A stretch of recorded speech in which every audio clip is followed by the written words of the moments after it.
Hi dear friends, എല്ലാവർക്കും മച്ചൂസ് വ്ളോഗിലേക്ക് സ്വാഗതം. ഇന്ന് നമ്മൾ നല്ല അരിമുറുക്കും അതുപോലെ തന്നെ നല്ല വറുത്ത പത്തിരി എങ്ങനെയാണ് തയ്യാറാക്കുക എന്ന വീഡിയോ ആയിട്ടാണ് വന്നിരിക്കുന്നത്. അപ്പം നമ്മുടെ ചാനൽ ഇതുവരെ സബ്സ്ക്രൈബ് ചെയ്യാത്ത എല്ലാ കൂട്ടുകാരും ഒന്ന് സബ്സ്ക്രൈബ് ചെയ്ത് എന്നെ ഒന്ന് സപ്പോർട്ട് ചെയ്യണേ.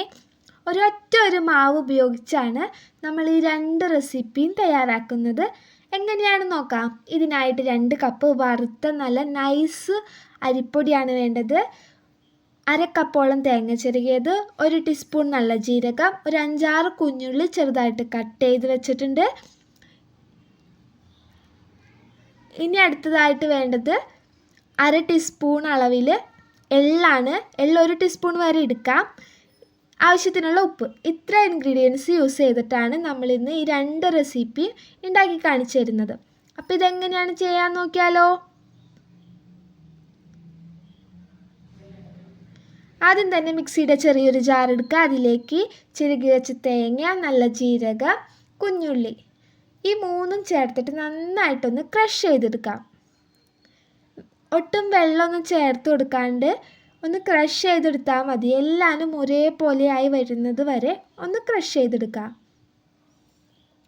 അപ്പോൾ ഞാൻ നേരത്തെ പറഞ്ഞ് എങ്കിലും ഒരിക്കൽ കൂടി പറയാണ്, നമ്മുടെ ചാനൽ ഇതുവരെ സബ്സ്ക്രൈബ് ചെയ്യാത്ത ഈ വീഡിയോ കണ്ടുകൊണ്ടിരിക്കുന്ന എൻ്റെ പ്രിയപ്പെട്ട കൂട്ടുകാരെ, എൻ്റെ ചാനൽ ഒന്ന് സബ്സ്ക്രൈബ് ചെയ്യണേ. ചാനൽ സബ്സ്ക്രൈബ് ചെയ്ത് എന്നെ ഒന്ന് സപ്പോർട്ട് ചെയ്യണേ. ഇതുപോലെ നന്നായിട്ട് ഞാനിവിടെ ക്രഷ് ചെയ്ത് വെച്ചിട്ടുണ്ട്. ഇത് കണ്ടില്ലേ, ഇപ്പം ജീരകവും കുഞ്ഞുള്ളിയും തേങ്ങ ചിരകിയതൊക്കെ ഒരേപോലെ ക്രഷായി വന്നിട്ടുണ്ട്.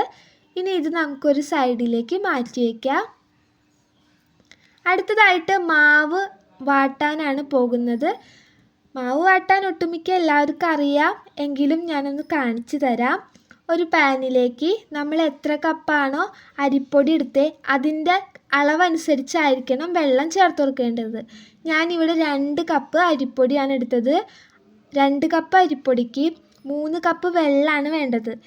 ഏത് കപ്പിലാണോ നമ്മൾ അരിപ്പൊടി എടുത്തേ അതേ കപ്പിൽ തന്നെ ആയിരിക്കണം വെള്ളം എടുക്കേണ്ടത്. ഇനി ഇതിലേക്ക് ആവശ്യത്തിനുള്ള ഉപ്പ് ചേർത്ത് കൊടുക്കുക.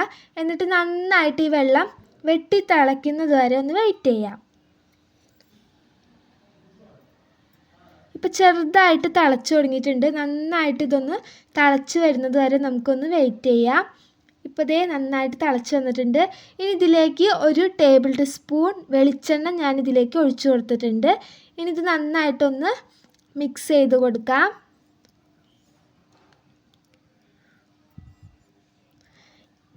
ഇനി നമ്മുടെ ഫ്ലെയിം വളരെ കുറച്ച് വെച്ചതിന് ശേഷം അരിപ്പൊടിയാണ് ചേർത്ത് കൊടുക്കേണ്ടത്. കുറച്ചായിട്ട് അരിപ്പൊടി ചേർത്ത് ഇത് നന്നായിട്ടൊന്ന് മിക്സ് ചെയ്തെടുക്കാം.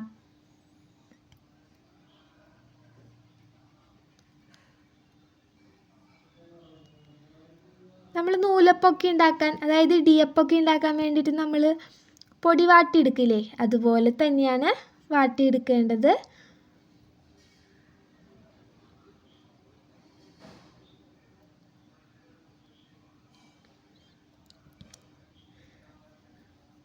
ഇത് നന്നായിട്ടൊന്ന് മിക്സ് ചെയ്ത് കൊടുക്കാം.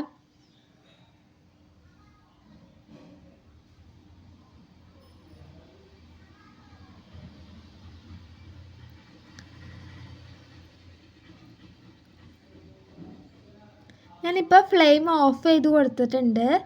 ഇനി ഇതിലേക്ക് ചേർത്ത് കൊടുക്കേണ്ടത് നമ്മൾ നേരത്തെ ക്രഷ് ചെയ്ത് വെച്ച തേങ്ങയുടെയും ജീരകത്തിൻ്റെയും കുഞ്ഞുള്ളിയുടെയും മിക്സാണ്. ഇനി നമുക്കിത് ഫുള്ളായിട്ട് ഇതിലേക്ക് ഇട്ട് കൊടുത്തതിന് ശേഷം നന്നായിട്ടൊന്നും കൂടി ഒന്ന് മിക്സ് ചെയ്ത് കൊടുക്കാം. ഇതിൻ്റെ കൂടെ എള്ളും കൂടി ഞാൻ ചേർത്ത് കൊടുക്കുന്നുണ്ട്. 1 ടേബിൾ ടീസ്പൂൺ വരെ നമുക്ക് എള്ള് ചേർക്കാം. ഞാനിവിടെ 1/2 ടീസ്പൂണാണ് എള്ള് ചേർത്ത് കൊടുത്തത്. കാരണം എൻ്റെ കുട്ടികൾക്ക് എള്ള് കടിക്കാൻ കിട്ടുന്നത് ഇഷ്ടമല്ല, അതുകൊണ്ട് ഞാനിവിടെ കുറച്ച് എള്ളാണ് ചേർത്തത്. എള്ള് 1 ടേബിൾ ടീസ്പൂൺ വരെ ചേർത്ത് കൊടുക്കാം, കുഴപ്പമില്ല കേട്ടോ. ഇനി ഇത് നന്നായിട്ട് ഇതൊന്ന് കുഴച്ചെടുക്കണം. കൈ വെച്ച് കുറച്ച് നേരം നന്നായിട്ട് കുഴച്ചെടുക്കുമ്പോൾ നമ്മുടെ മാവ് നല്ല സൂപ്പറായിട്ട് നമുക്ക് കിട്ടും.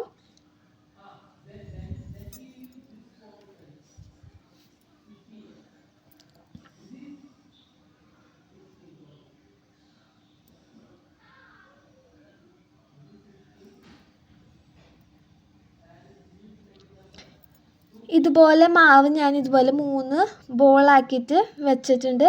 ഈ 3 ബോൾ വെച്ചിട്ട് 3 റെസിപ്പിയാണ് ഞാൻ ഉണ്ടാക്കി കാണിക്കുന്നത്. അതിനാണ് ഞാനിങ്ങനെ 3 ബോളാക്കി വെച്ചത്. ഇതിൽ ഒന്ന് കൊഴലപ്പത്തിൻ്റേതാണ്. കൊഴലപ്പം ഇപ്പം ഉണ്ടാക്കുന്ന വീഡിയോ ഞാനിതിൽ കാണിക്കുന്നില്ല. ഈ വീഡിയോയ്ക്ക് തന്നെ നല്ല ലെങ്ത് ഉള്ളതുകൊണ്ടാണ് ഈ കൊഴലപ്പം ഉണ്ടാക്കുന്ന വീഡിയോ ഇതിൽ കാണിക്കാത്തത്. ആർക്കെങ്കിലും ആ വീഡിയോ കൂടി വേണമെങ്കിൽ കമൻറ്റ് ബോക്സിലൊന്ന് കമൻറ്റ് ചെയ്താൽ മതി.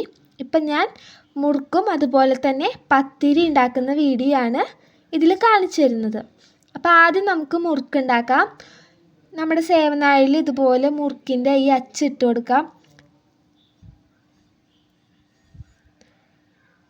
അച്ച് കറക്റ്റായിട്ട് ഇട്ട് കൊടുക്കണം. ഇതിട്ട് കൊടുത്തതിന് ശേഷം നമ്മളിവിടെ കുഴച്ച് വെച്ചേക്കണ മാവിൽ നിന്ന് കുറച്ച് ചേർത്ത് കൊടുക്കുക. ഇത് അരിപ്പൊടി മാത്രം യൂസ് ചെയ്തിട്ടുണ്ടാക്കുന്ന മുറുക്കാണ്. ചില ആൾക്കാർ ഇതിൻ്റെ കൂടെ ഉഴുന്നൊക്കെ ചേർത്തിട്ട് തയ്യാറാക്കും. പക്ഷേ എനിക്ക് പേഴ്സണലി ഇതുപോലെ തയ്യാറാക്കുന്ന മുറുക്കാണ് കൂടുതൽ ടേസ്റ്റ്. ഈ മുറുക്കിന് നല്ല ടേസ്റ്റ് ഉണ്ട്. അപ്പോൾ എല്ലാവരും ഇതുപോലെ മുറുക്ക് ഉണ്ടാക്കിയിട്ടില്ല എങ്കിൽ തീർച്ചയായിട്ടും ഇതുപോലെ ഉണ്ടാക്കി നോക്കണം. എല്ലാവർക്കും ഇഷ്ടമാവും.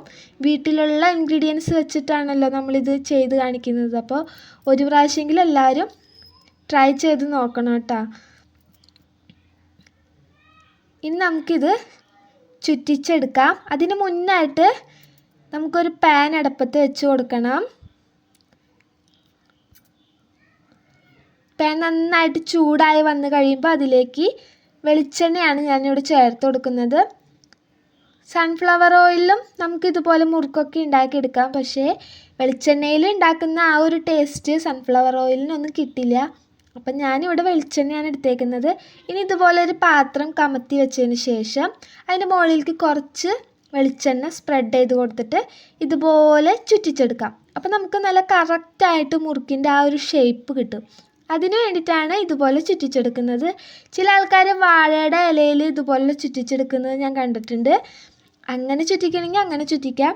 വാഴയിലൊന്നും കിട്ടാൻ ഇല്ലാത്ത ആൾക്കാർക്ക് ഇതുപോലെ പ്ലേറ്റിൻ്റെ ബാക്കിൽ ഇങ്ങനെ ചെയ്ത് കൊടുത്താൽ മതി.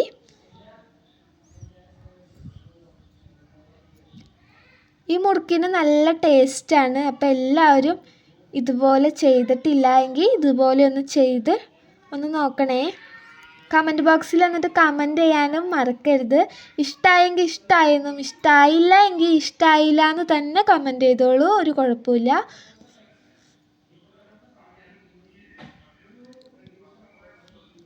ഇത് കണ്ടില്ല, ഇതുപോലെ നല്ല ഭംഗിയിൽ ഞാനിവിടെ മുറുക്കിൻ്റെ ഷേപ്പിൽ ഞാൻ റൗണ്ട് ചെയ്ത് വെച്ചിട്ടുണ്ട്. ഇനി നമുക്കിത് ചൂടായിരിക്കുന്ന എണ്ണയിലേക്ക് നേരെ ഇട്ട് കൊടുക്കാം. ഇനി ഇത് തിരിച്ചും മറിച്ചിട്ട് നന്നായിട്ട് ഇതൊന്ന് കുക്ക് ചെയ്തെടുക്കാം.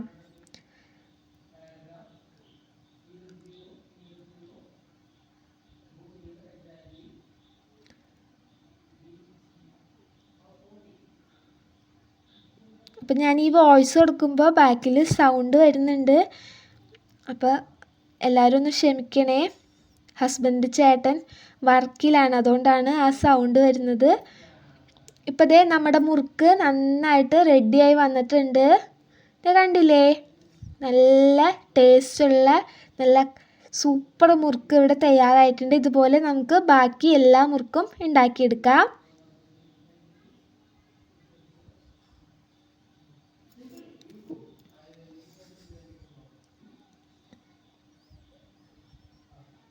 ഇനി ഇതുപോലെ ചുറ്റിച്ചെടുക്കാൻ മടിയുള്ള ആൾക്കാർക്ക് വെറുതെ പാനിലേക്ക് തന്നെ ഒഴിച്ചിട്ട് ഇങ്ങനെ പൊട്ടിച്ചെടുക്കാൻ പറ്റുന്ന വിധത്തിലാക്കി എടുത്താലും മതി, കുഴപ്പമൊന്നുമില്ല കേട്ടോ.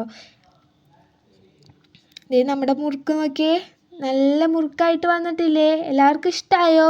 ഇനി രണ്ടാമത്തെ റെസിപ്പി പത്തിരിയാണ്. പത്തിരി ഉണ്ടാക്കാനായിട്ട് ഇതുപോലെ ചപ്പാത്തി പരത്തുന്ന പലകയോ അല്ലെങ്കിൽ കൗണ്ടർ ടോപ്പിലോ എവിടെയെങ്കിലും ഇതുപോലെ നമ്മുടെ മാവ് ബാക്കി വന്ന ആ മാവില്ലേ അത് നന്നായിട്ട് പരത്തി കൊടുക്കുക. അതിനുശേഷം ഇതുപോലത്തെ കുക്കി കട്ടർ ഉണ്ടെങ്കിൽ അതുപോലെ വെച്ച് കൊടുക്കുക. ഇനി അതല്ല എങ്കിൽ ഇതുപോലെ ഒരു പ്ലാസ്റ്റിക്കിൻ്റെ ഡപ്പ ഉണ്ടാവില്ലേ, അതിൻ്റെ മൂടി എടുത്തിട്ട് ഇതുപോലെ ചെയ്ത് കൊടുത്താൽ മതി. അപ്പോൾ നമുക്ക് നല്ലൊരു റൗണ്ട് ഷേപ്പിൽ കിട്ടും. ഈ റൗണ്ട് ഷേപ്പിൽ കിട്ടിയതിന് ശേഷം ബാക്കിയുള്ള മാവൊക്കെ എടുത്ത് മാറ്റാം. എന്നിട്ട് ഈ റൗണ്ട് ആക്കിയത് നമുക്കൊരു സൈഡിലേക്ക് മാറ്റി വെച്ചിട്ട് ബാക്കി മാവ് ഒന്നും കൂടി ഇതുപോലെ തന്നെ പരത്തിയിട്ട് ഇതുപോലെ തന്നെ കട്ട് ചെയ്തെടുക്കാം. എന്നിട്ട് നമുക്ക് അതേ വെളിച്ചെണ്ണയില്ലേ മുറുക്കുണ്ടാക്കിയ അതേ വെളിച്ചെണ്ണ അതിൽ തന്നെ ഇട്ടിട്ട് ഇതുപോലെ ഫ്രൈ ചെയ്തെടുക്കാം. ഇതും നല്ല ടേസ്റ്റുള്ള ഒരു പത്തിരിയുടെ റെസിപ്പി. Thanks for watching. മറ്റൊരു വീഡിയോയിൽ വീണ്ടും കണ്ടുമുട്ടുന്നത് വരെ ബൈ.